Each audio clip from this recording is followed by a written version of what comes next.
Good day everyone! So welcome again to our mini vlog, and today we're going to feature this GeForce version 3 200cc. Alright, so shoutout po pala kay Ma'am Nori ng Nueva Ecija. Ma'am, nandito na yung unit mo at i-check lang po natin.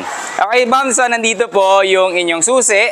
Ayan, 2 piraso. At the same time, ang inyong remote, okay, or keyless entry na tinatawag natin. So, why nga po pala siya naging version 3? Unang-una, pakita lang natin ang kanyang bull bar. Ito, may kita natin sa bumper niya. Steel frame na po siya. Unlike before na puro lang siya plastic. Okay, so may kita mo, ayan. And the same time, kagandahan sa kanya, ang ating makina ay iba na rin po compared before. So makikita mo yan, inikot lang natin siya. So ito ay may full start na siya, unlike before na nasa harapan yung padyakan. Ayan yung kagandahan sa ating mga upgrade. Okay? Aside from that, may anti-vibration system na rin po pala ito na ginawa natin since hanging yung kanyang, yung panghawak sa kanyang makina. Ayan. O, yung kanyang engine support. Alright, so ngayon po, try natin siyang ipasok itong kanyang ignition dito sa kanyang ignition. Yan, itong key sa kanyang ignition. Yan. So, start lang natin, press lang yung brake, then the same time, start button. Ayan, so working na po siya. Ayan. So, try natin siya forward.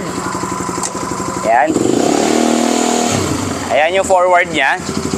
Okay, and now, ito naman po yung kanyang likod. So, twin pipe pa rin. The same time, meron siyang 2,000 pounds na tow ball. Okay po. Then, the same time, yung kagandahan sa kanya, double locking na rin yung kanyang axle. Ayan, kaliwat kanan para maiwasan po natin yung paglulus ng mga nuts. Okay. Tapos, ngayon po, try natin yung kanyang ilaw. Signal light to my left and signal light to my right. Okay, so ngayon naman kanyang tail light, then brake light. Tail light and off. Okay. So reverse naman po tayo ngayon. Ayan. Ayan. Pakita ko naman sa inyo ang kanyang mga projector lamp. So 4 po siya. Ayan, may projector siya. Then at the same time, projector para sa kanyang ilaw na isa. Okay. This is the low. Ayan, para sa kanyang headlight and para sa kanyang auxiliary light. Okay, low and high, and the same time, my blinker. Ayan, signal light to my right, and signal light to my left. Okay, busina po. Ayan. So, this is 12 inches, so mataas na po yung kanyang gulong.